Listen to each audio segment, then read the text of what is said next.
250 रुपए में जिंदगी और वो भी बिना सब्जी के। जब कल्पना सोरेन मंच पर आई तो सिर्फ भाषण नहीं दिया, सीधे सिस्टम को चुनौती दे दी।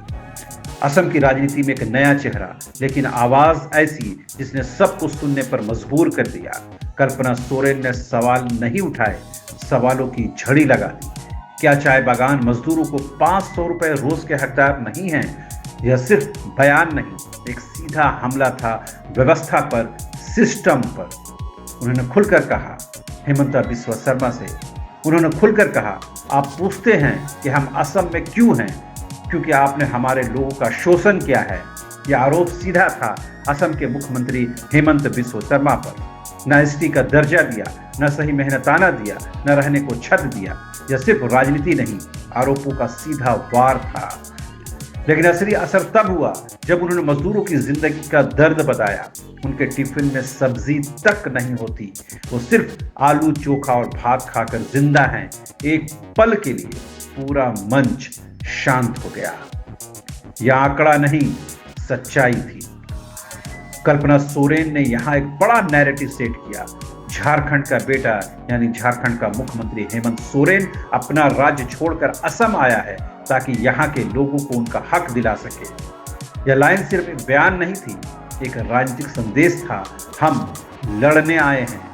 अब सवाल, क्या यह सिर्फ भाषण है या गेम चेंजर?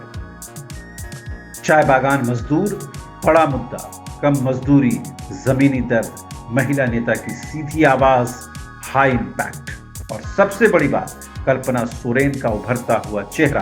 क्या यह नई राजनीति की शुरुआत है? अब सवाल आपसे है, जी हां आपसे। क्या 250 रुपए में गुजारा संभव है? क्या मजदूरों को 500 रुपए मिलना चाहिए? क्या कल्पना सोरेन की ये आवाज बदलाव ला सकती है? कमेंट में बताइए। वीडियो को लाइक करें, शेयर करें, ताकि हम हर मजदूर की आवाज बन सके और अपनी आवाज वहां तक पहुंचा सकें। अब सवाल पेट का हो तो राजनीति नहीं, सच्चाई बोलती है। धन्यवाद। 250 रुपए में जिंदगी और वो भी बिना सब्जी के। जब कल्पना सोरेन मंच पर आई तो सिर्फ भाषण नहीं दिया, सीधे सिस्टम को चुनौती दे दी। असम की राजनीति में एक नया चेहरा, लेकिन आवाज ऐसी जिसने सबको सुनने पर मजबूर कर दिया। कल्पना सोरेन ने सवाल नहीं उठाए, सवालों की झड़ी लगा दी। क्या चाय बागान मजदूरों को 500 रुपए रोज के हकदार नहीं हैं? यह सिर्फ बयान नहीं, एक सीधा हमला था व्यवस्था पर, सिस्टम पर।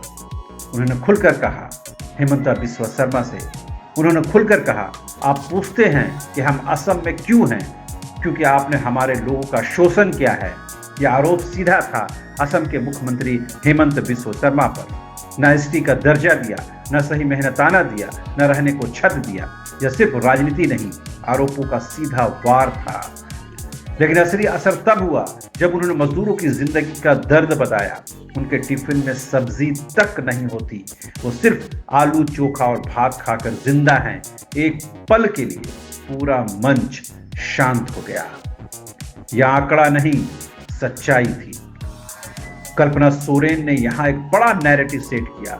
झारखंड का बेटा यानी झारखंड का मुख्यमंत्री हेमंत सोरेन अपना राज्य छोड़कर असम आया है ताकि यहाँ के लोगों को उनका हक दिला सके। यह लाइन सिर्फ एक बयान नहीं थी, एक राजनीतिक संदेश था।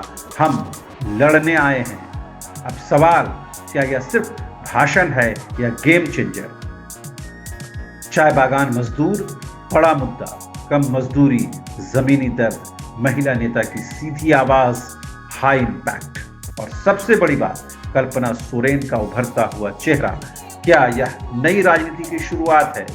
अब सवाल आपसे है, जी हां आपसे। क्या 250 रुपए में गुजारा संभव है? क्या मजदूरों को 500 रुपए मिलना चाहिए? क्या कल्पना सोरेन की ये आवाज बदलाव ला सकती है? कमेंट में बताइए। वीडियो को लाइक करें, शेयर करें, ताकि हम हर मजदूर की आवाज बन सके और अपनी आवाज वहां तक पहुंचा सकें।